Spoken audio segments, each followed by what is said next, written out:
Hey everyone, this is Ashley Ellenboss with Sky House Herbs, and today we will be talking about burdock root. This is a fabulous herb native to Eurasia, now naturalized in North America, also in Australia.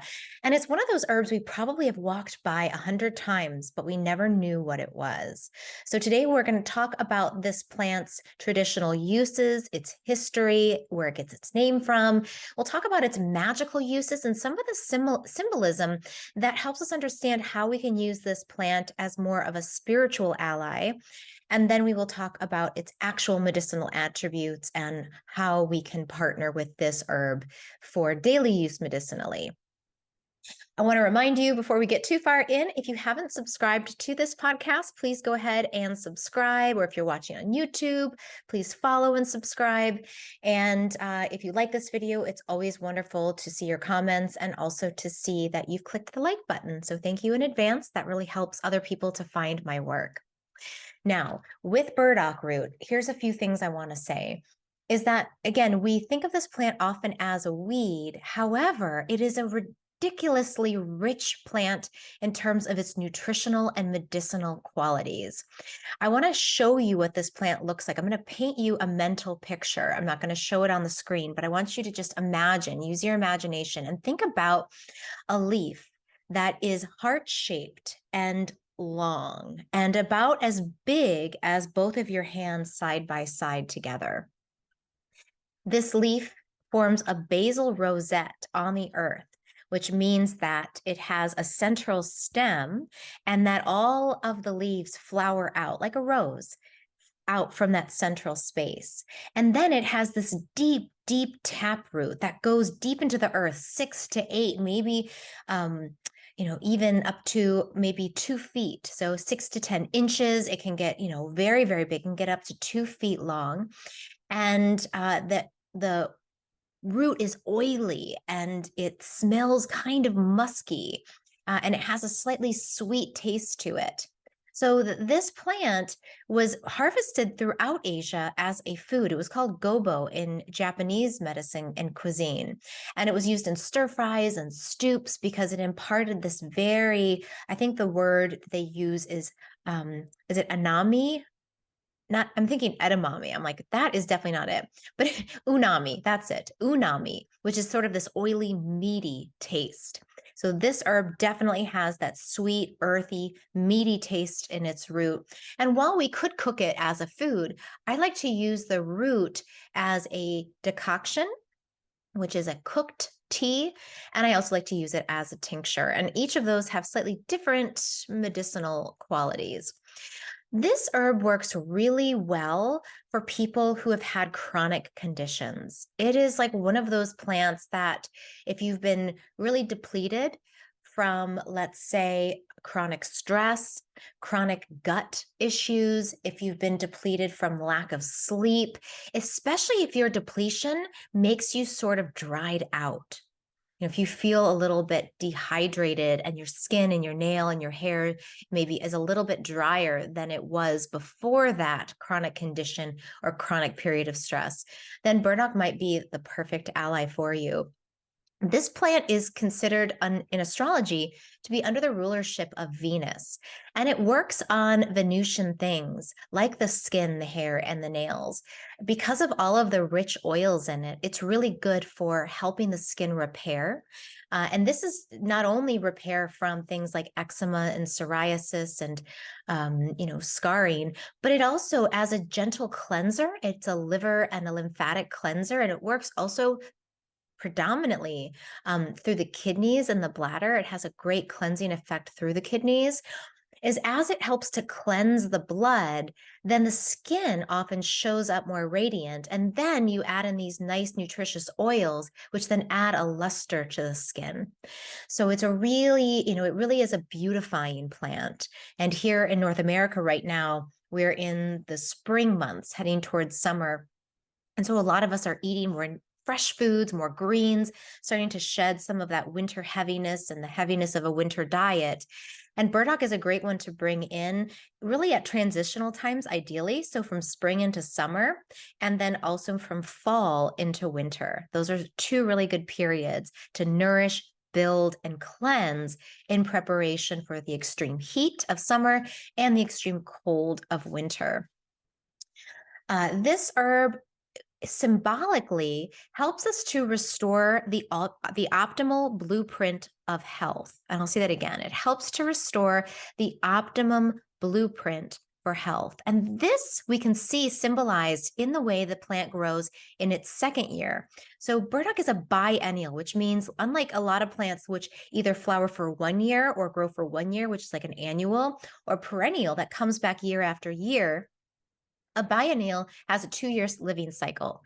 So that image of that beautiful wide green leaves with a basal rosette, that's the first year plant. And that's when we harvest the root because it's thick and oily and dense. In the second year, what happens is all of the nutrition from the root starts to get sucked up, and the plant creates a stem that rises high into the air. The leaves come up the stem in this angular fashion, and then it has these beautiful burrs that are, or I should say, they're like thistle-looking flowers with these beautiful radiant purple tops on them. And these are really beloved by pollinators and hummingbirds. So, but it looks very different. It's like almost you wouldn't think it was the same plant if you didn't know its growing cycle. But what happens to the root is the root becomes like a sponge. It's no longer dense with oils and nutrients and fats. And actually, it's very high in protein as well. But instead, it looks kind of like a shriveled, dry sea sponge, like a sea cucumber. If you've ever seen a live sea cucumber, it's like this weird, like, it's actually alive. It's an animal. It's not an actual cucumber or a plant. It's an animal. It's living. But it, like, it's like this, it looks a lot like a cucumber, but when it dries out, we see this as like loofah sponges. You can see the porous texture of what the inside of it looked like. And that's what the second year root looks like. It's sort of, and it can even get really mushy sometimes. And so what it reveals was that original blueprint of what the plant looked like when it was at its best. And it's recycled that vital energy and pushed it up into reproductive activity, into the flowers and the seeds and those little burrs that then stick to animals' coats and our socks and get traveled across the plains and the land so the plant can proliferate. But that idea of it restoring optimal blueprint of health is a really nice way to think about this plant, because it in itself revitalizes, and in order to go into that flowering stage, it uses all of the nutrients it was saving up in the first year. And this is why, if you're going to be harvesting burdock root, you want to harvest it during that first summer when the plant is still low to the ground. And it's very grounding.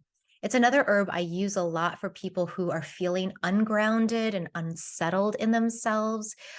Maybe they're going through a move or a change of job or a change in relationship. And burdock can be a very centering, grounding, nourishing plant for those times as well. Now, in traditional, it's interesting to think about the Latin name of this plant and how it was traditionally seen. The Latin name is Arcticum lapa, and Arctium comes from the Latin word for bear. And this was seen as bear medicine because the burrs in the fall, after they're done flowering, the flowers, when they're done, they look like they form these burrs, which are sticky, and they look kind of like bear hair. And often bears will get burdock stuck into their hair as well. And this plant was seen in ancient Greek medicine as a bear medicine. And I never realized that in ancient Greece that they had bears, that they were relatives of the grizzly bears, these big brown bears that lived deep in the forests. And they were very revered. Bears were seen as great fighters and warriors. They were also seen as great nurturers and mothers. And there's a lot of stories in Greek mythology where the gods or goddesses were raised by a family of bears or were raised by a mother bear. So there was something they saw in the bear as being innately nurturing and loving and caring. And this medicine, as a bear medicine, it helps you do a few things. It helps to nurture and build you by all of the vitamins, nutrients, and oils.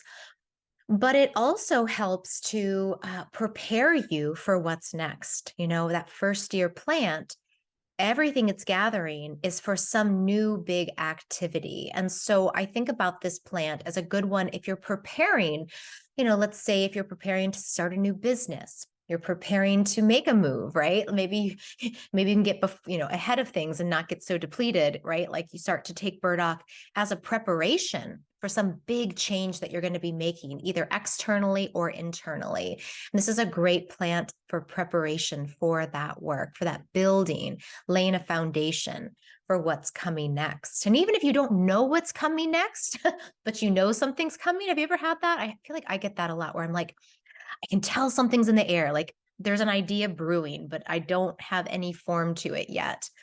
Taking some burdock root internally or even burning it as an incense, which can be really nice, can help to pull up the spirit of that dream time space that bears also embody during the winter time when they go into hibernation. So we can evoke that dream energy of the bear in using this plant as well. I think the last few things I wanted to say about this herb was its main actions and a little bit about its taste. So this herb is sweet, it's slightly bitter, it's moist and oily, and it's neither heating or cooling, which is kind of a nice thing. So you don't have to worry about, oh, I'm so hot, or, is this going to exacerbate my heat or my temper, or is it going to be too cooling and calming? No, it's actually very neutral energetically. And this herb is considered to be an earth plant. So we have the four main elements: earth, water, fire, and air. And with earth herbs tend to be very grounding, rooting, and nourishing. And what's really neat about burdock is that it's really good for people that have too much earth or not enough earth. So for people that are too heavy in earth, like let's just say like they're a little lethargic, maybe they carry extra weight, they have a hard time really metabolizing foods, their skin's a little on the more oily side.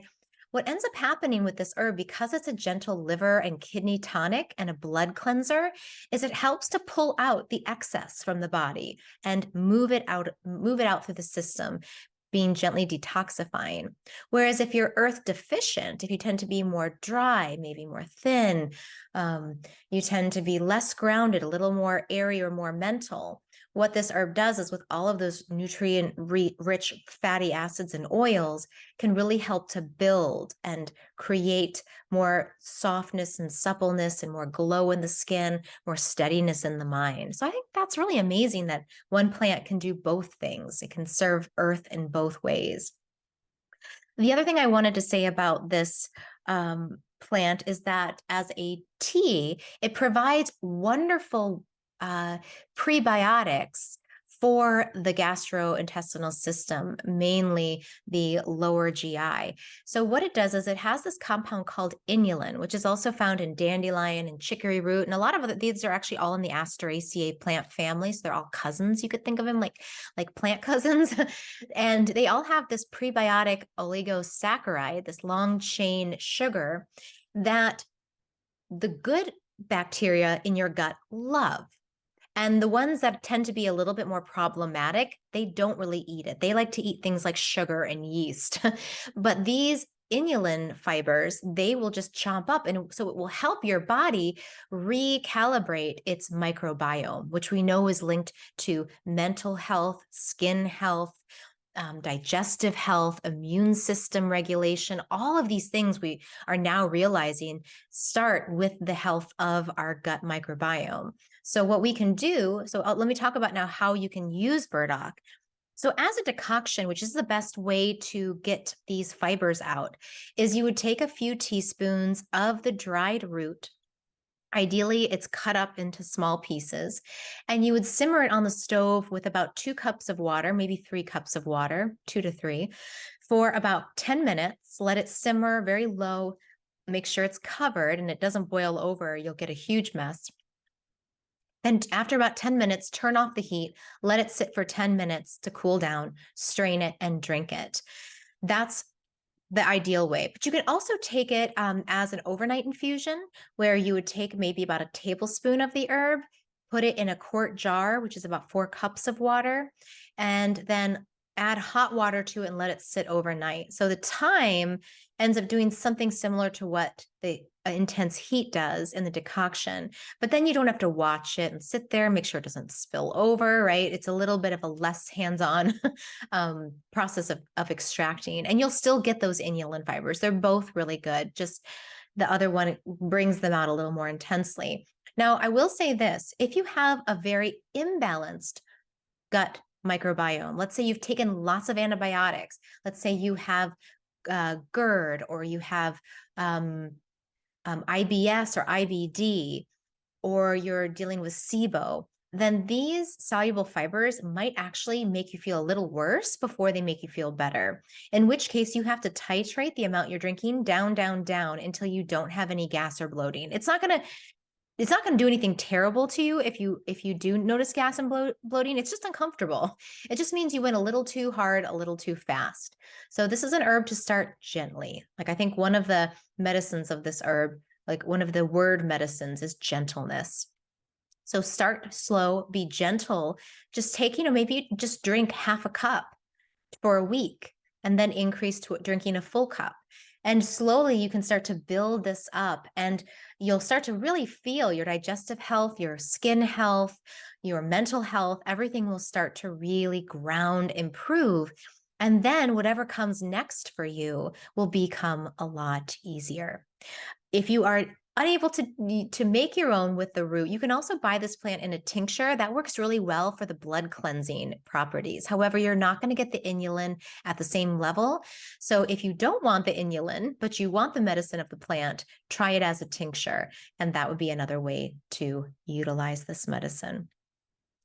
That's all I have for you today. I hope you enjoyed listening about burdock, this beautiful herb, and go out, see if you can. There's a wonderful app I recommend called Plant. It's called Plant ID, and let me just see if I can pull it up, and I'll include, or it's called Picture This. So Picture This is an app that you can get on your phone, and what it does is it allows you to take a photo of a plant, and then it'll search its database to take to find whatever that plant is. So see if you can look up a picture of burdock root, or sorry, not root. Look up a picture of burdock plant, and then when you see it out in the wild, take a photo of it with this app, and then you can get a very clear ID whether you found it. And I think, honestly, one of the gifts of studying plant medicine, whether you're just kind of a dabbler or you really want to use this as something you offer to friends, family, community members, is to get to know the plants in their natural environments. That's such a gift. It's such a great way to really observe and get to know the medicine in a deeper way. So I encourage you strongly to go out and look for burdock and make a connection with it. Observe it through the seasons and how it reacts and how it grows. And you'll be surprised at how much more there is to this plant than what I was able to share in this little intro. So thanks again. Please leave your comments. Please ask any questions. I'm always happy to answer them and take a look at this with you. And I look forward to seeing you all again soon. Take care.